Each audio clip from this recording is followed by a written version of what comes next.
The Galactic Council's massive hall was filled with representatives from every corner of the known universe.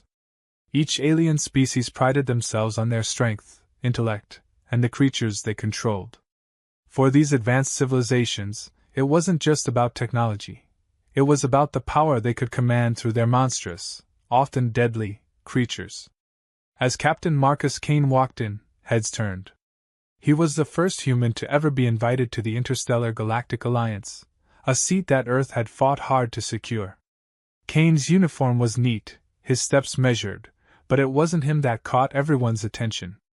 It was the small, furry creature trotting along at his side. A honey badger. Its black and white fur was almost comical among the deadly beasts present. Large, venomous lizards from the Zyran sector hissed at it. The Kilvar delegation's Karg, a four-legged beast with scales harder than steel, glared down from its massive height. No one here respected humans, and they certainly didn't respect this pet.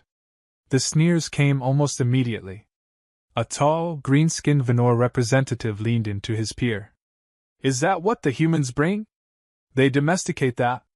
His companion, a bug-eyed creature with multiple limbs, snorted. "Pathetic.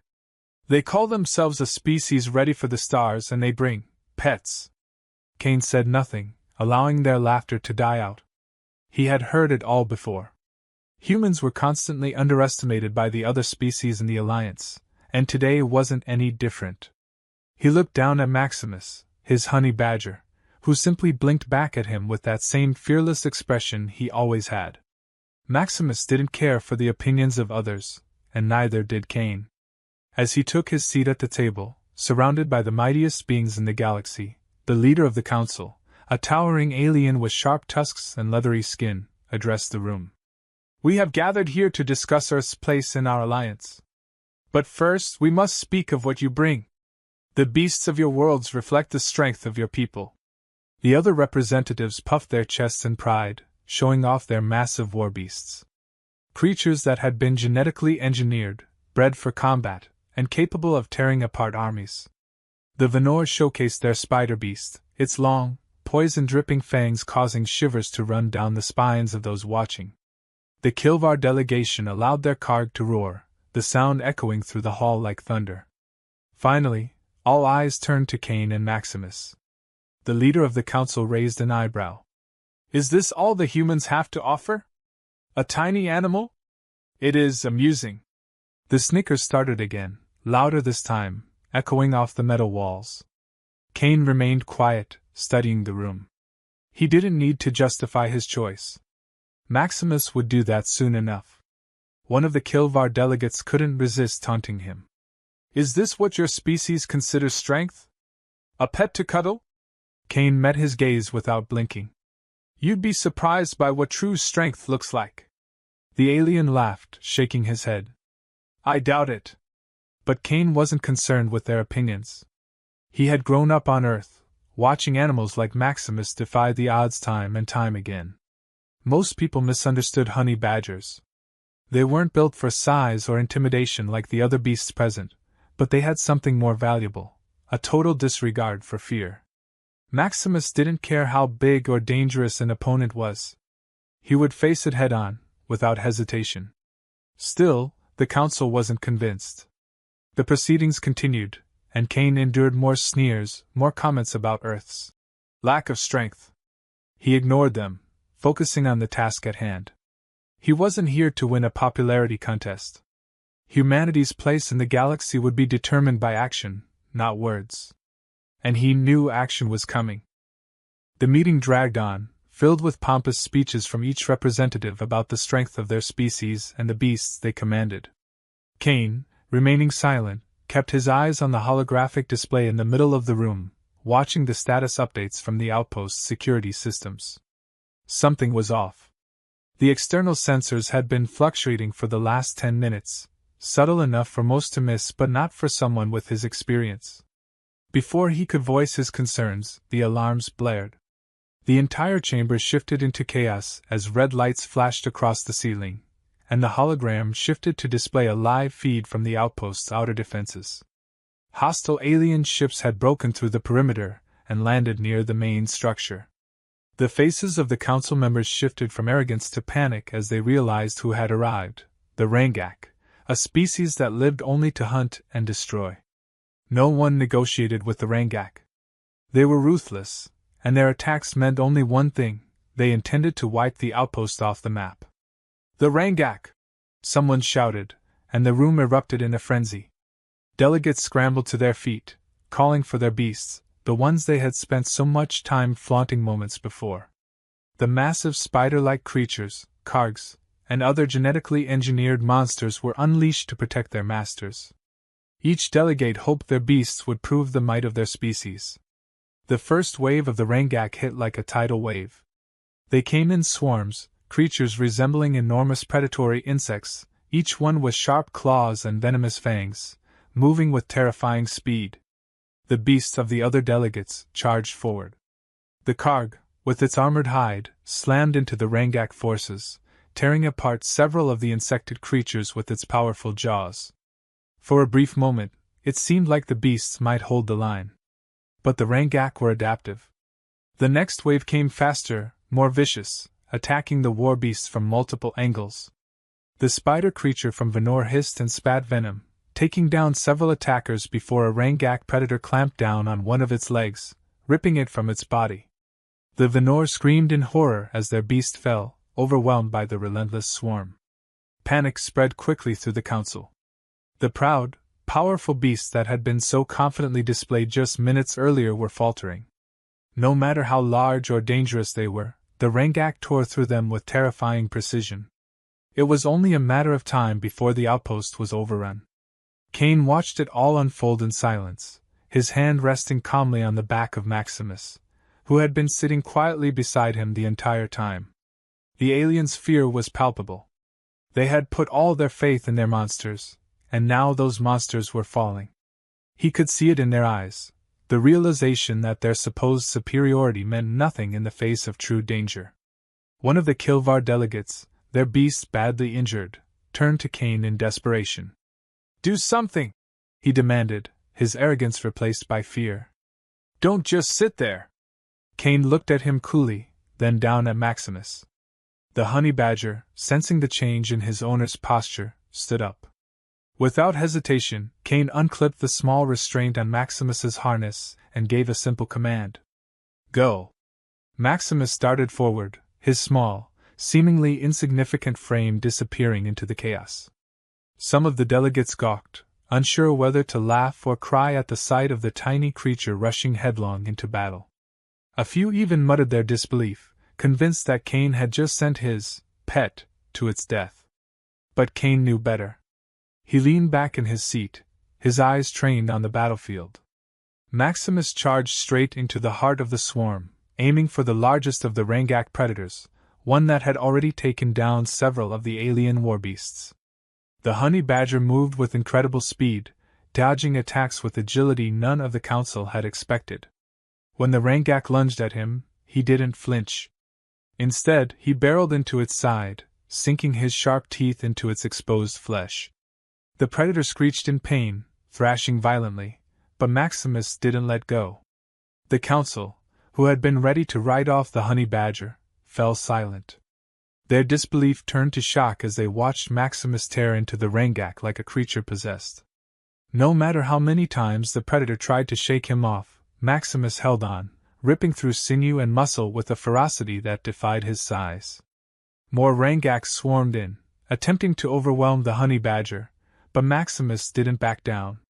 Claws raked across his hide, venomous stingers stabbed at his sides, but the honey badger just kept going. His thick skin and raw determination made him almost impervious to pain.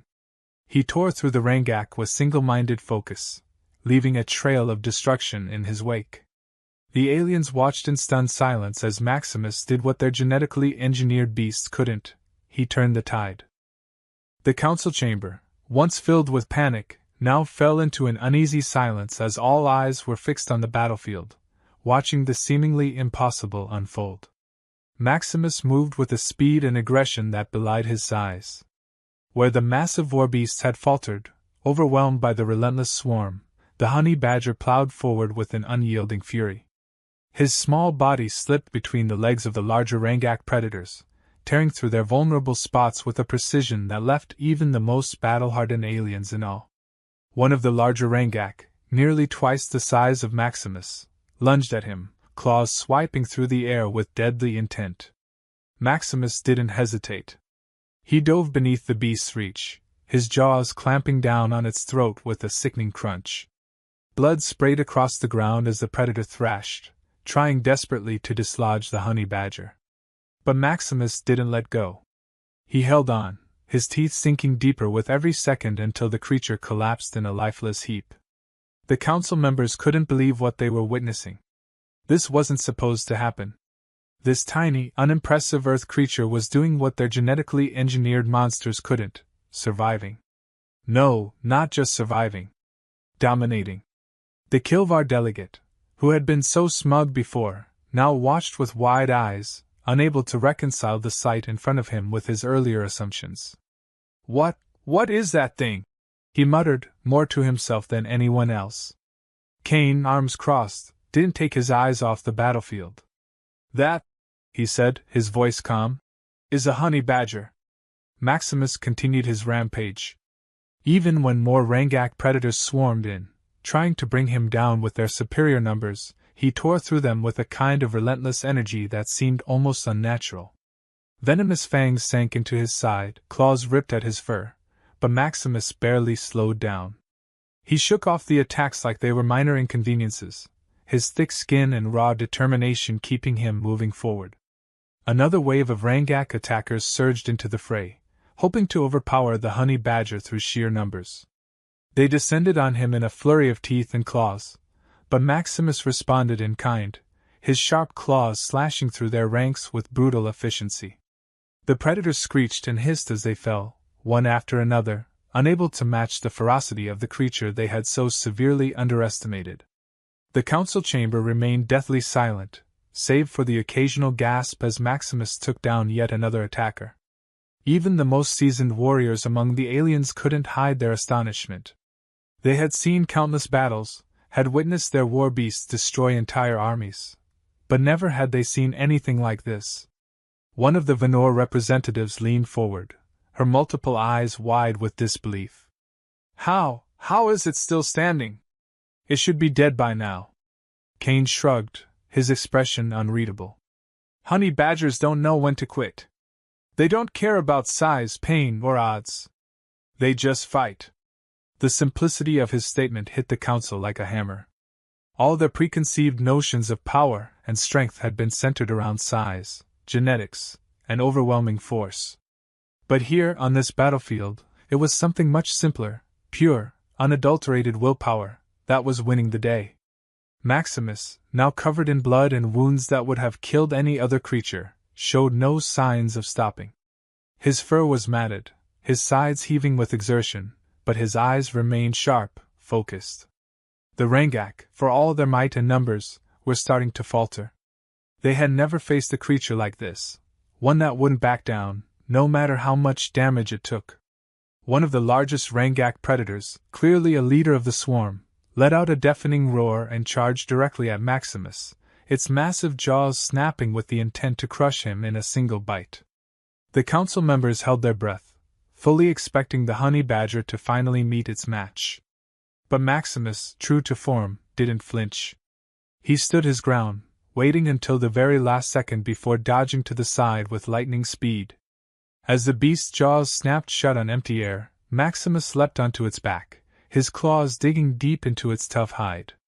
The predator bucked and roared, trying to throw him off, but Maximus held firm, sinking his teeth into the back of its neck with brutal force.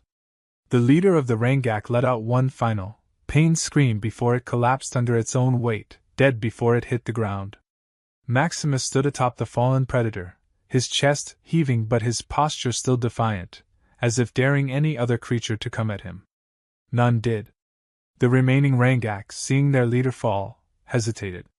For the first time since the battle had begun, they looked unsure. And then, as if some unspoken command had been given, they began to retreat, scurrying back into the shadows from which they had come. The battle was over. Maximus stood amidst the carnage, blood dripping from his jaws, his fur matted and torn but his spirit unbroken. The once mighty war beasts of the other species lay scattered around the battlefield, defeated, while the honey badger, against all odds, remained standing. Cain allowed himself a small smile as he watched the Rangak retreat. The council members were still too stunned to speak, their arrogance shattered by the undeniable truth of what they had just witnessed. Cain turned to them, his expression calm but firm. "Never underestimate what you don't understand," he said quietly. "Earth's creatures may not look like much to you, but strength comes in many forms." The council, for once, had no response. All they could do was watch in stunned silence as Maximus trotted back to Cain's side, his eyes still gleaming with that same fearless defiance that had carried him through the battle. Maximus trotted back to Cain's side, unbothered by the carnage he had left behind.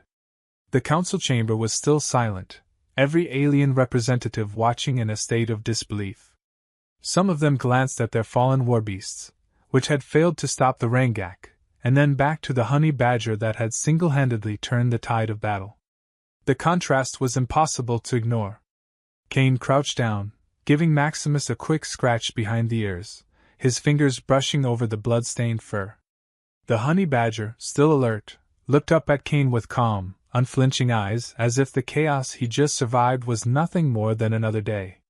Cain stood up slowly, his expression neutral, though inside, he felt the satisfaction of a point well made. Finally, the leader of the council, who had been so dismissive earlier, broke the silence. His deep voice, usually so commanding, now held a trace of uncertainty. We misjudged you, Captain Cain. We misjudged your animal." Cain nodded but didn't say anything. He wasn't the type to gloat. Maximus had done exactly what Cain knew he would. It wasn't about proving anything. It was just the reality of the situation. Maximus didn't care about grandeur, and neither did Cain. They both understood that strength came from within, not from appearances or reputations. One of the Venor representatives, her multiple eyes now fixed solely on Maximus, spoke up, her voice tinged with reluctant admiration. That creature has an indomitable spirit. We've never seen anything like it. We thought it was just insignificant." Cain looked at her. "That's because you didn't understand it. On Earth, we don't breed animals for show. We don't modify them to be perfect weapons. We let them be what they are. Maximus isn't the product of genetic manipulation or careful breeding. He's just a honey badger. And honey badgers don't give up." The council members exchanged glances. For the first time, there was a sense of respect in the room, a recognition that what they had witnessed wasn't a fluke or a gimmick. It was something deeper, an instinct that none of their creatures possessed, an unstoppable drive to survive at all costs. The Kilvar delegate, who had been so vocal in his mockery earlier, now approached cautiously, his gaze never leaving Maximus.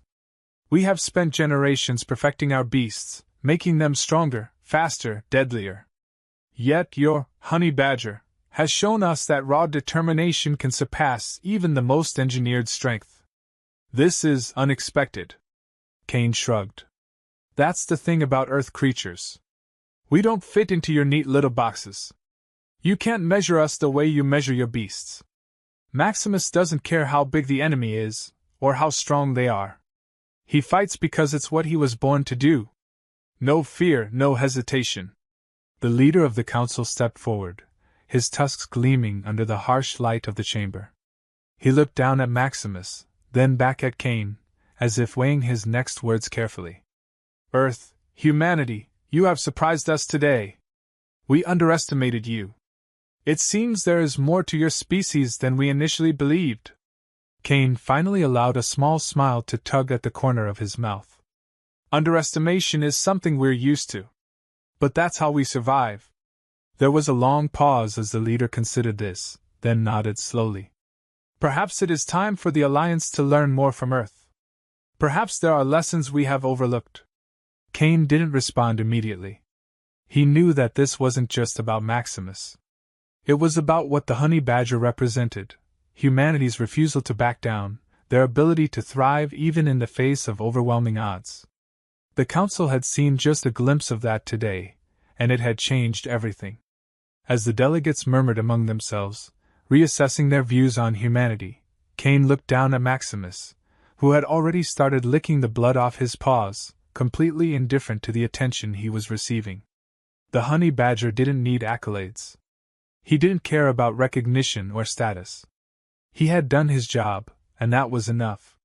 One of the younger council members, who had been silent for most of the proceedings, finally spoke up. Captain Kane, is it true that all creatures from Earth possess this resilience? Kane thought about it for a moment before answering. Not all. But most. Humans included. We don't look like much on the surface, but we've learned how to survive in every environment we've been thrown into. We adapt. We fight when we need to, and we don't stop until the job's done. The younger council member nodded slowly, absorbing Kane's words.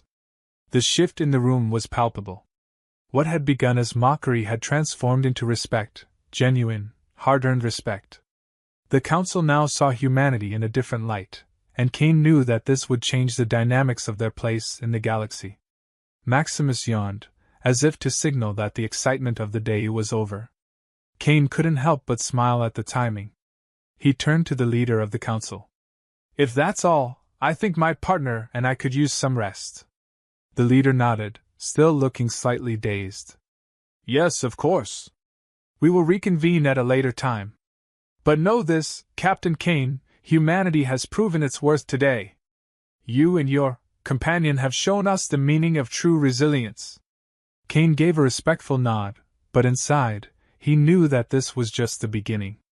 Earth's place in the galaxy had shifted, thanks to a creature no one had expected to make an impact. Maximus, the honey badger, had become a legend, and with that, humanity had earned its place in the interstellar community in a way no one could have predicted. As Kane walked out of the chamber with Maximus at his side, he couldn't help but feel a sense of quiet pride. Not for himself, but for Earth. For all the creatures that had been underestimated, overlooked, and dismissed. Today, they had shown the galaxy what true strength looked like. And as they made their way back to their quarters, Kane chuckled to himself. Who'd have thought? He muttered, glancing down at Maximus. You'd be the one to show them what we're made of.